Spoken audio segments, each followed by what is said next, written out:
ఇప్పుడు మీరు చూస్తున్నది ఇది నా వెనకాల ఉన్నది ఎన్టీఆర్ గారు, పాత ఎన్టీఆర్ గారు, పెద్ద ఎన్టీఆర్, ఆయన జూనియర్ ఎన్టీఆర్, చంద్రబాబు నాయుడు ఎక్కి తిరిగిన బండి ఇప్పుడు మీరు చూస్తున్నారు.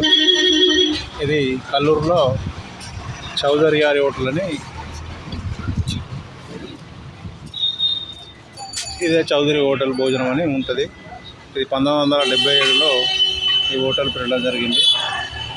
ఇప్పటికీ 46 వసంతాలు పూర్తి చేసుకొని 47వ సంవత్సరం దిగ్విజయంగా రన్నింగ్ అవుతుంది. ఇది గుడిసె హోటలే కానీ చాలా బాగుంటుంది.